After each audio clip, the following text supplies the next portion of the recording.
الحمد لله رب العالمين والصلاة والسلام على سيد الأنبياء والمرسلين نبينا محمد وعلى آله وصحبه أجمعين أما بعد.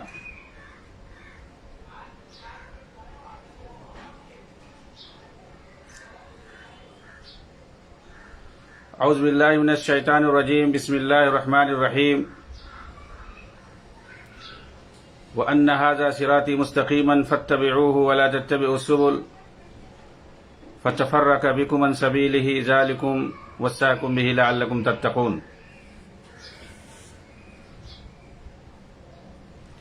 وقال النبي صلى الله عليه وسلم تركت فيكم أمرين لن تضلوا ما إن تمسكتم بهما كتاب الله وسنتي.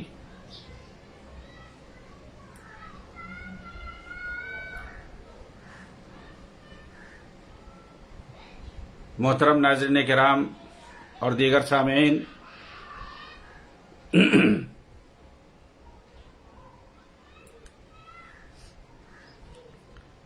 آپ کے سامنے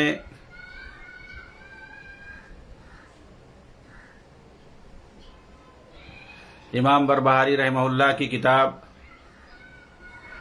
شرح السنہ اور اس کی شرح عون الباری للشیخ ربی لے کر کے حاضر ہوا ہوں. انشاءاللہ یہ عظیم کتاب شرح السنہ جو کہ عقیدے اور منہج پر ہے،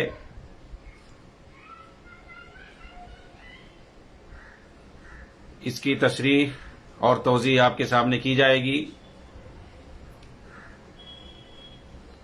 متقدمین سلف کے یہاں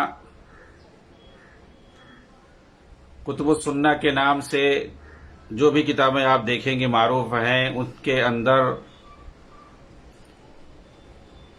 منہج سے متعلق باتوں کو ذکر کیا ہے، خاص طور سے ان امور کو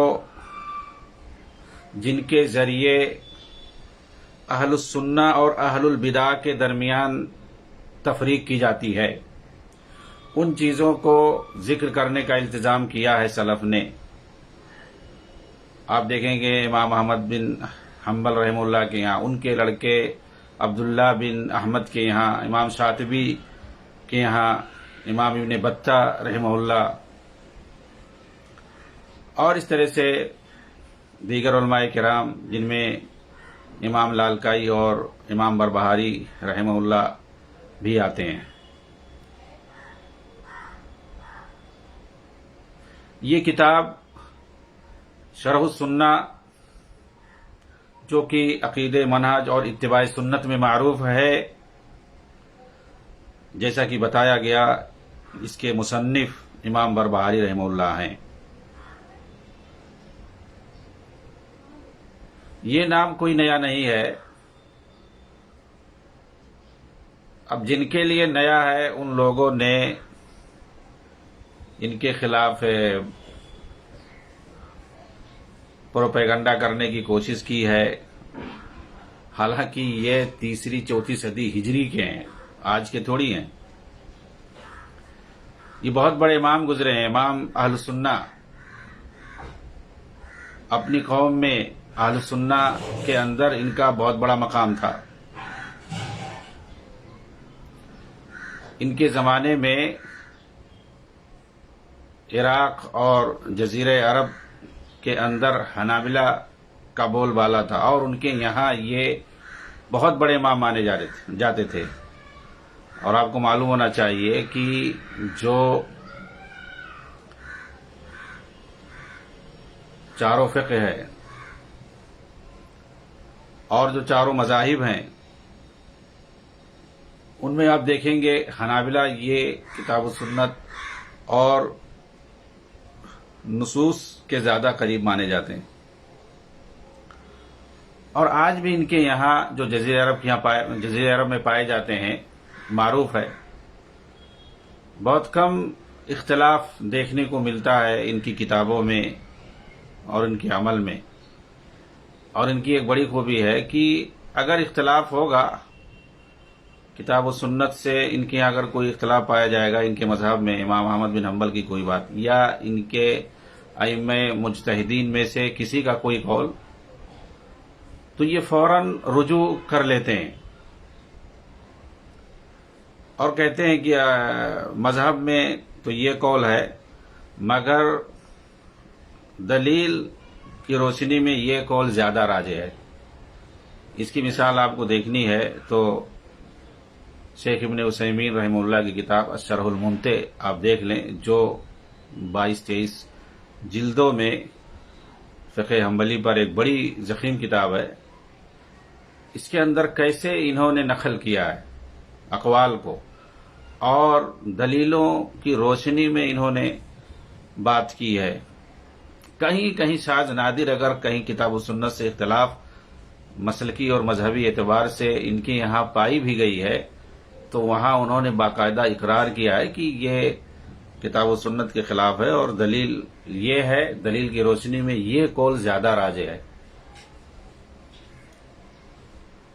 آپ ایسا کہیں نہیں پائیں گے، بلکہ دوسروں کے یہاں تعصب، بلکہ حد درجہ تعصب پایا جاتا ہے، حتیٰ کہ وہ لوگ اپنے مذہب اور مسلک کی تائید میں اور اس کو اعلیٰ دکھانے کے لیے قرآن اور حدیث کے واضح اور صریح نصوص کی تعویل کر دیتے ہیں، یا اس کو نیچے کر کے رکھتے ہیں کسی نہ کسی صورت میں، یا تو منسوخ کہہ دیں گے، تعویل کر دیں گے کوئی نہ کوئی، یا اور کوئی اس پر الزام لگا دیں گے، اور اپنا جو مذہبی قول ہے اسی کو یہ راجح قرار دیں گے،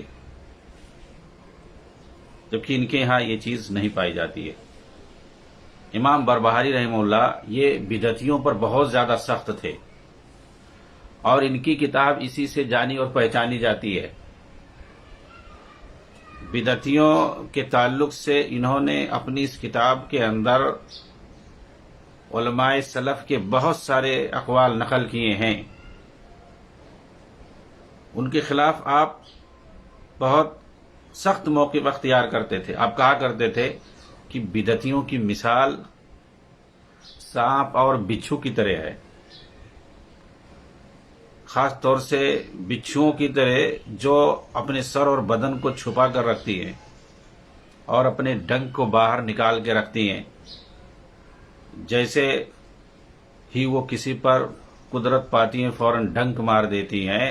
اہل بدعت اسی طرح ہوتے ہیں، لوگوں کے درمیان یہ چھپے رہتے ہیں، لیکن جیسے ہی یہ قدرت پاتے ہیں وہ سب کچھ کر گزرتے ہیں جو ان کے بس میں ہوتا ہے، اور یہ حقیقت ہے۔ جو جس قدر زیادہ بدعتی ہوگا، خاص طور سے عقیدے اور منہج اور فکر کے اندر اس کے یہاں انحراف اور بدعقیدگی پائی جاتی ہے، وہ اسی قدر ڈھیٹ ہوتے ہیں، سخت ہوتے ہیں، اور جب بھی موقع پاتے ہیں وہ سب کچھ کر جاتے ہیں جو انہیں کرنا چاہیے۔ اس کی مثال دور حاضر میں روافض اور اخوانیوں سے آپ لے سکتے ہیں، خاص طور سے عرب ممالک کے اندر۔ امام بربہاری اپنے زمانے میں اپنی جماعت کے امام اور شیخ مانے جاتے تھے، اہل بدعت پر نکیر کرنے اور دست و قلم دونوں کے ذریعے ان سے لڑنے میں پیش تھے۔ وہ جھگڑا بھی کر لیتے تھے، حجت اور بحث کے ذریعے اور جسمانی طور پر بھی۔ علماء اور حکام دونوں کے ہاں آپ کا بہت بڑا مقام تھا، آپ حق بولنے والے تھے، سنت کے داعی تھے، کسی ملامت کرنے والے کی ملامت سے آپ خوف نہیں کھاتے تھے۔ آپ نے اپنی اس کتاب کے اندر یعنی شرح السنہ کے اندر، جس کی تشریح انشاءاللہ کی جائے گی، اہل بدعت سے سخت نفرت دکھائی ہے اور ان سے دوسروں کو دور رہنے کی تلقین کی ہے۔ چنانچہ امام بربہاری رحمہ اللہ پر میں مناسب سمجھتا ہوں کہ مختصر آپ کا تعارف کیا جائے۔ چنانچہ آپ کا نام، جیسا کہ آپ کے لقب کے ساتھ بار بار میں نے ذکر کیا، پورا نام آپ کا امام ابو محمد حسن بن علی ابن خلف البربہاری ہے۔ تو بربہاری بار بار نام سن رہے ہیں تو سب سے پہلے اس لقب کی توضیح ہونی چاہیے کہ آپ کا یہ لقب کیوں پڑا۔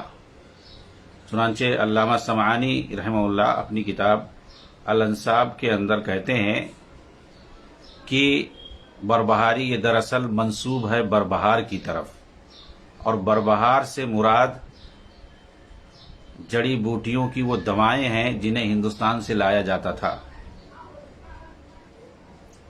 اور بصرہ والے ان دواؤں کو بربہار کہتے تھے۔ آج بھی دیکھیے عربوں میں ہندوستان سے جو خاص طور سے مسالہ جات منگائے جاتے ہیں ان کو بہارات کہتے ہیں،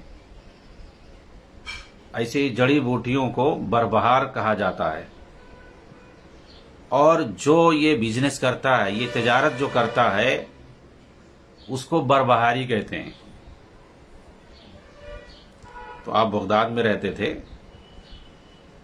اور یہ بزنس آپ کرتے تھے، یعنی ہندوستان سے آپ جڑی بوٹیاں منگا کر کے عراق میں بصرہ اور بغداد وغیرہ کے اندر آپ فروخت کرتے تھے، بیچتے تھے۔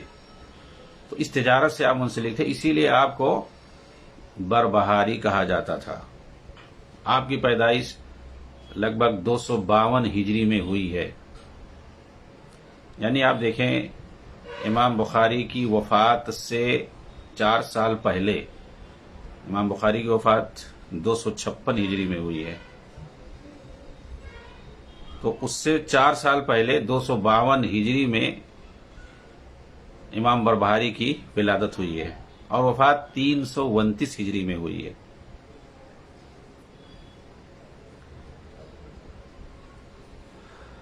آپ بغداد میں رہتے تھے۔ ابن ابی اعلیٰ نے طبقات الحنابلہ کے اندر لکھا ہے کہ آپ بغداد کے باب محول کے مغربی پہلو میں اترے تھے، مگر بعد میں مشرقی جانب منتقل ہو گئے، پھر آخری عمر میں اپنی بہن توزون کے پاس چلے گئے، جو درب السلسلہ روڈ پر واقع درب الحمام کے مشرقی جانب رہتی تھی۔ یعنی آخر میں آپ گویا بغداد ہی میں رہتے تھے، گرچہ جہت کے اندر تبدیلی آ گئی تھی۔ آپ نے امام احمد کے بعض تلامذہ کی صحبت اختیار کی تھی اور انہی کو لازم پکڑ لیا تھا، یعنی گویا امام احمد رحمہ اللہ سے ایک واسطے کے ساتھ آپ کے وہ شیخ ہوتے ہیں امام احمد رحمہ اللہ، کیونکہ امام احمد کے جو تلامذہ تھے عراق کے اندر، بغداد کے اندر، ان سے آپ نے شاگردی اختیار کی تھی، اور ان تلامذہ سے آپ نے علم حاصل کیا تھا، جیسے کہ احمد بن محمد بن حجاج ابن عبدالعزیز، ابو بکر المروزی، اور اسی طرح سہل بن عبداللہ بن یونس بن عیسیٰ ابو محمد التستری، الفتح ابو الفتح ابن داود ابو نصر ابو داود۔ امام بربہاری کی علمی مجلس بہت مشہور تھی، جسے بغداد کے اندر درب و رواشین میں واقع اپنی مسجد میں آپ لگایا کرتے تھے، لیکن چونکہ آپ اسناد اور روایت کا اہتمام نہیں کرتے تھے، اس لیے آپ کے تلامذہ میں سے زیادہ لوگ مشہور نہیں ہوئے، لیکن اس سے آپ کا علمی مرتبہ کم نہیں ہوگا۔ چند تلامذہ کا ذکر یہاں پر کیا جاتا ہے: حسین بن عبداللہ ابو علی النجاد، عبدالعزیز بن جعفر بن احمد ابن یزداد ابو بکر، جو امام خلال کے نام سے مشہور ہوئے، اور آپ کی جو ہے عقیدے اور منہج پر کتاب السنہ کے نام سے بہت مشہور ہے، کتاب السنہ للامام خلال رحمہ اللہ۔ اسی طریقے سے ابن بطہ، ان کی بھی کتاب جو ہے مشہور ہے الابانہ کے نام سے، اور 2-3 جلدوں میں یہ کتاب پائی جاتی ہے۔ اسی طریقے سے ابن سمعون، جو محمد بن احمد بن اسماعیل ابو الحسن ابن سمعون سے معروف ہیں، اور اسی طرح سے ابو بکر المغربی، محمد بن محمد ابن عثمان المغربی کے نام سے مشہور ہیں۔ تو عقیدے اور منہج میں جن کی یہاں پختگی پائی جاتی تھی، اور انہوں نے اس میں کتابیں بھی لکھی ہیں، معروف ہیں۔ علامہ خطیب بغدادی نے اپنی معروف کتاب تاریخ بغداد کے اندر آپ کے بارے میں لکھتے ہوئے کہتے ہیں کہ آپ جو ہے رئیس الحنابلہ کے نام سے معروف تھے اپنے زمانے میں۔ اور اسی طرح اسی کتاب کے اندر آپ نے نقل کیا ہے کہ ابن بطہ نے کہا، جو کہ آپ کے شاگرد ہیں، جب آپ کسی بغدادی کو دیکھیں کہ وہ ابو الحسن ابن بشار اور ابو محمد البربہاری سے محبت کرتا ہے تو جان لیں کہ وہ اہل السنہ میں سے ہے۔ یعنی گویا آپ سے محبت کرنا انہوں نے اہل السنہ میں سے ہونے کی علامت اور نشانی بتائی ہے کہ جو امام بربہاری سے محبت کرے، بغداد کے اندر اگر کسی کو دیکھیں وہ امام بربہاری سے محبت کرتا ہے تو سمجھ لیں کہ وہ اہل السنہ میں سے ہے۔ ابن ابی اعلیٰ نے کہا، ایک مشہور جو ہے محدث ہیں یہ ابن ابی اعلیٰ رحمہ اللہ، کہتے ہیں آپ کا شمار ائمہ عارفین زبردست، آپ ضبط کے مالک، حفاظ، قابل بھروسہ ثقات میں ہوتا ہے آپ کا شمار۔ آپ یعنی جو ہے آپ حدیث کے یاد کرنے میں بہت ہی زیادہ قابل اعتماد مانے جاتے ہیں، ثقہ اور عادل مانے جاتے ہیں۔ ابن الجوزی نے المنتظم کے اندر کہا، جو آپ کی تاریخ کی کتاب ہے مشہور، کہ آپ نے علم اور زہد و تقوی دونوں کو جمع کر لیا تھا۔ یعنی امام بربہاری نے علم کے ساتھ گویا آپ کے یہاں زہد و تقوی بھی پایا جاتا تھا۔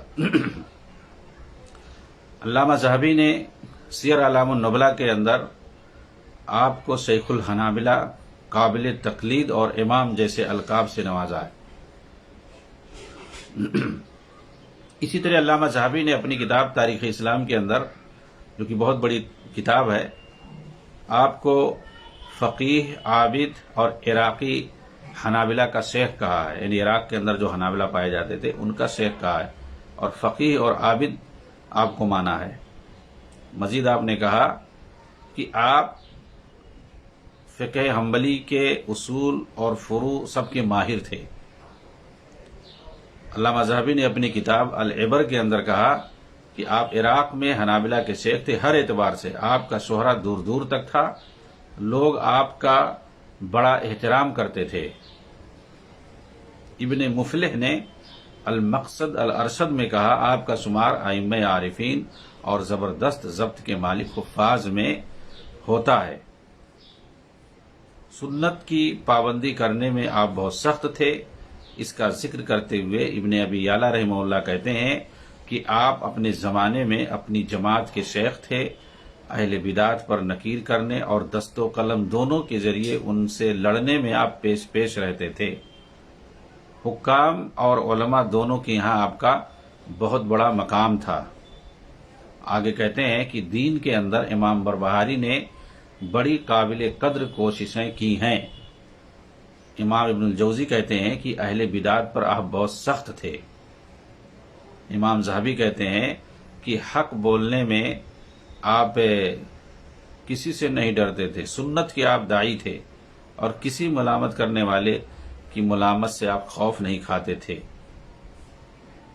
امام بربہاری کا اپنی قوم میں بڑا مقام تھا، اسی لیے آپ کو رئیس الحنابلہ کے نام سے جانا جاتا ہے۔ ابن ابی اعلیٰ نے طبقات الحنابلہ کے اندر ذکر کیا ہے کہ جب ابو عبداللہ ابن عرفہ، جو کہ نفتویہ سے معروف ہیں، ان کی جب وفات ہو گئی اور ان کے جنازے میں دنیا داروں اور دینداروں میں سے بڑے بڑے لوگ شامل ہوئے، تو اس وقت اس جنازے کی امامت کے لیے امام بربہاری کو آگے بڑھایا گیا۔ یہ واقعہ 323 ہجری کا ہے۔ علامہ ذہبی نے اپنی معروف کتاب سیر اعلام النبلاء میں ابن بطہ سے نقل کیا ہے کہ جب کرامتہ نے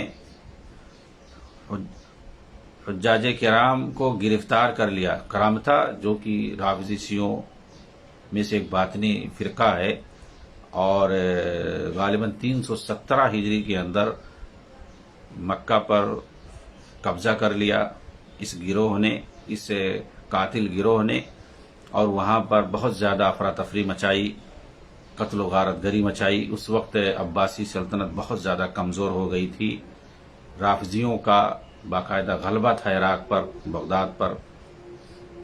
بنو بوئے جو کہ روافض تھے، وہ لوگ پوری طرح قابض ہو چکے تھے۔ انہی کے دور میں مکہ پر کرمتیوں نے جو کہ بحرین کے علاقے میں رہتے تھے، ان کی اپنی الگ حکومت تھی، وہاں سے آ کر کے انہوں نے وہاں پر طوفان بدتمیزی مچائی، حجاج کرام کو گرفتار کیا۔ تو آپ وہاں پر موجود تھے۔ امام بربہاری رحمہ اللہ عالم کے ساتھ، امام کے ساتھ دین کے اندر آپ کا جس قدر مقام تھا، آپ اسی قدر مالدار بھی تھے، آپ تاجر پیشہ انسان تھے۔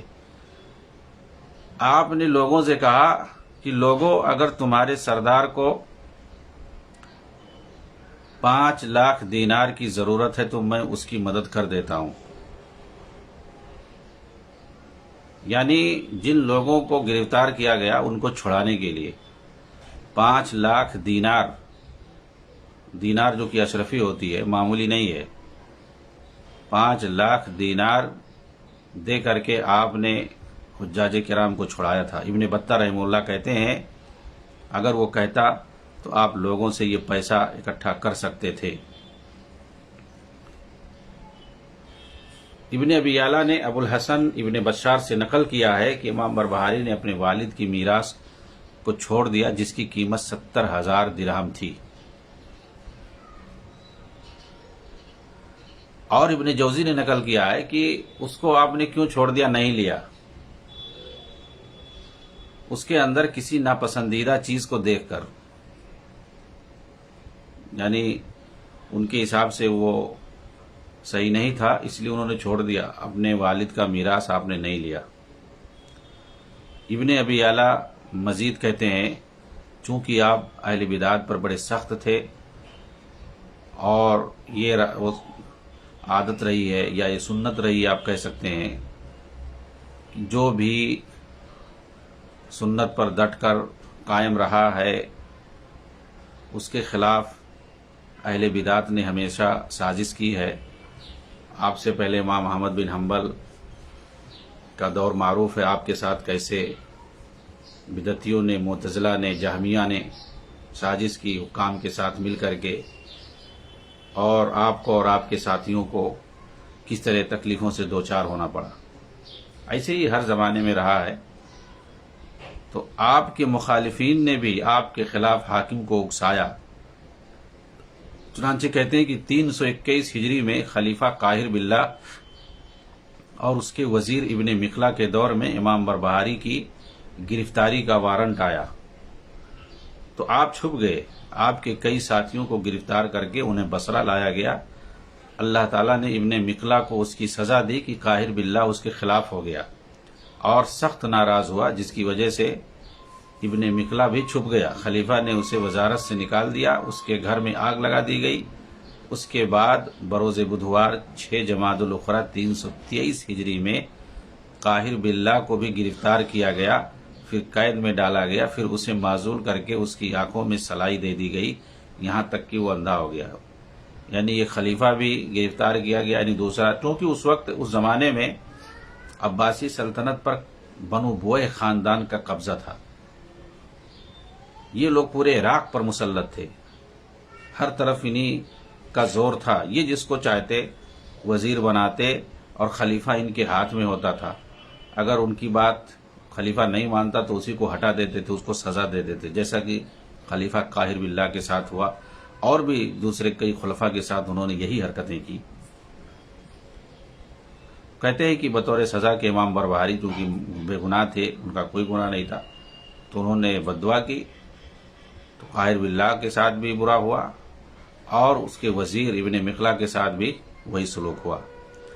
کہتے ہیں پھر اللہ تعالیٰ نے امام بربہاری پر احسان کیا اور آپ کے مقام کو بلند کیا، آپ دوبارہ اسی شان و شوکت سے واپس آئے، بلکہ آپ کی علمی شان و مرتبے میں مزید اضافہ ہوا، یہاں تک کہ جب ابو عبداللہ ابن عرفہ جو کہ نفتوی سے معروف ہیں کی وفات ہو گئی اور ان کے جنازے میں دنیا داروں اور سارے لوگ جو دیندار تھے شامل ہوئے، ان کے جنازے کی امامت کے لیے آپ کو آگے بڑھایا گیا۔ اسی سال امام بربہاری کے علوی شان میں اضافہ ہوا، آپ کا علمی مقام اونچا ہوا، آپ کے ساتھیوں کا غلبہ ہوا، بدعتیوں پر مزید سختی کے ساتھ آپ نکیر کرنے لگے۔ اس وقت بھی بدعتی خلیفہ وقت راضی باللہ کو امام بربہاری کے خلاف اکسانے لگے، یہاں تک کہ راضی باللہ بغداد کے پولیس افسر بدر خشنی سے کے پاس خود آیا اور اعلان کیا کہ بربہاری کے ساتھیوں میں سے 2 لوگ بھی ایک ساتھ اکٹھا نہیں ہو سکتے، مطلب ان پر سختی کرنے کے لیے اس نے حکم دیا۔ چنانچہ آپ دوبارہ چھپ گئے۔ اس وقت آپ باب محول کے مغربی پہلو میں چلے گئے، پھر مشرقی پہلو میں جا کر چھپ گئے، اور اسی حالت میں ماہ رجب 329 ہجری میں آپ کی وفات ہوئی۔ محمد ابن مہدی نے کہا کہ 323 ہجری میں امام بربہاری کے ساتھیوں کو جب ستایا گیا تو آپ چھپ گئے۔ اس وقت آپ کے ساتھیوں کا پیچھا کیا گیا اور کچھ لوگوں کے گھروں کو لوٹ لیا گیا۔ اس طرح آپ دیکھیں گے کہ وقفے سے آپ آزمائش میں مبتلا کیے گئے، اور یہ سب کچھ بدعتیوں اور نفس پرستیوں کے چال اور مکر کی وجہ سے ہوا کہ یہ لوگ جو بدعتی تھے آپ کے خلاف ہمیشہ شکایت لگاتے رہتے تھے، یہاں تک کہ ابن ابی اعلیٰ نے ابن بطہ سے نقل کیا ہے کہ امام بربہاری کے بعض تلامذہ کا گزر کسی بدعتی سے ہوا تو اس بدعتی نے کہا کہ یہی حنابلہ ہیں، تو وہ اس کے پاس گئے اور کہا حنابلہ کی 3 قسمیں، ایک زاہد جو روزہ نماز میں مشغول رہتے ہیں، دوسرے لکھتے پڑھتے اور دین میں فقہ حاصل کرتے ہیں، اور تیسرے وہ لوگ ہیں جو تم جیسے اپنے مخالفین کو تماچا مارتے ہیں۔ پھر اسے ایک تماچا مار کے بھاگ گئے۔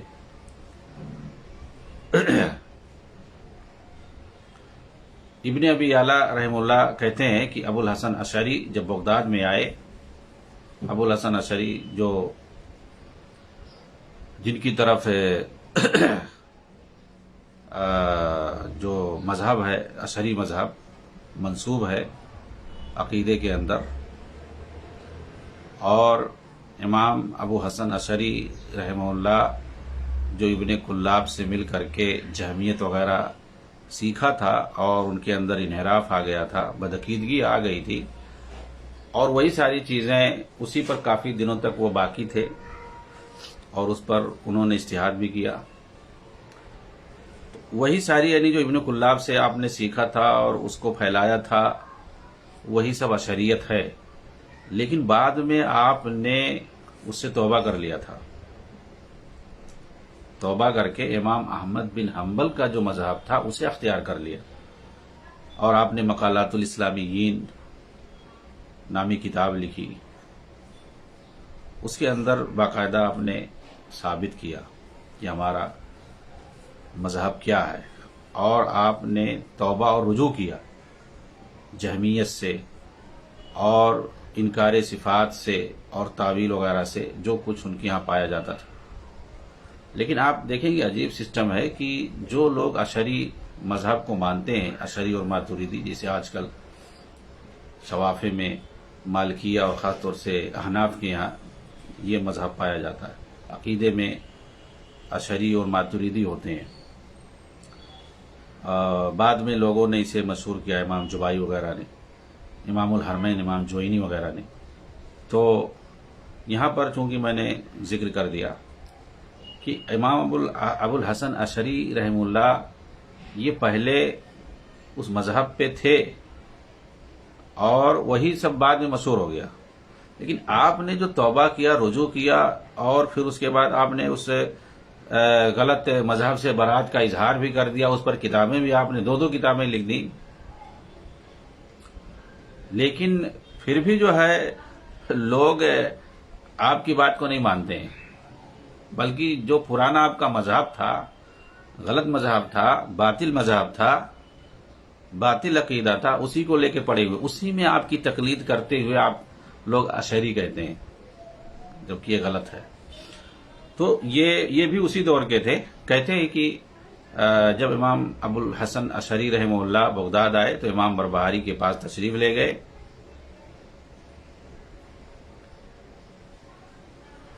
اور کہنے لگے کہ میں جبائی پر میں نے رد کیا ہے، میں نے ابو ہاشم پر رد کیا ہے اور انہیں توڑ کے رکھ دیا ہے، میں نے یہود و نصارہ اور مجوس پر رد کیا ہے اور ہماری ان کی کافی لدے ہوئی ہے، اور اس طرح یہ بات کرتے رہے، یہاں تک کہ جب خاموش ہوئے تو امام بربہاری نے کہا جو بھی کلام آپ نے تھوڑا بہت کیا میں اس میں سے کچھ بھی نہیں جانتا سوائے اس کے کہ ابو عبداللہ احمد بن حنبل نے کہا ہے کہ وہ ان کے پاس سے نکلے اور جا کر الابانہ تصنیف کیا جو مقبول نہیں ہوئی. پھر وہ بغداد میں اس وقت تک نہیں آئے جب تک کہ وہ وہاں سے نکل نہیں گئے. تو کہنے کا مطلب یہ ہے کہ ابو الحسن اشعری آئے تھے اور وہ آپ کو متاثر کرنا چاہتے تھے، لیکن آپ ظاہر سی بات ہے ان سے بالکل متاثر نہیں ہوئے، بلکہ یہ خود متاثر ہو کر کے گئے اور انہوں نے الابانہ جا کر کے لکھا. تو یہ بھی ابو الحسن اشعری کی معروف کتاب ہے الابانہ کر کے، اور اسی طرح سے مقالات الاسلامیین جس کے اندر خاص طور سے الابانہ آپ نے اس کے اندر جو باطل مذہب اور باطل عقیدہ تھا جو آپ نے ابن کلاب سے حاصل کیا تھا، سیکھا تھا، جس کے اندر جہمیت وغیرہ، انکار صفات اور دیگر بدعقیدگی پائی جاتی تھی، تو ان سے آپ نے رجوع کر لیا تھا اور کتابیں لکھ کر کے. لیکن لوگ آج بھی اسی باطل مذہب پر پڑے ہوئے ہیں.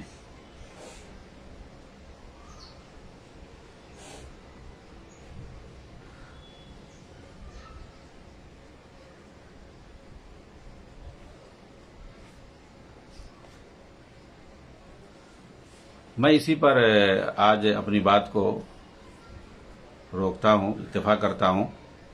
انشاءاللہ اگلے درس میں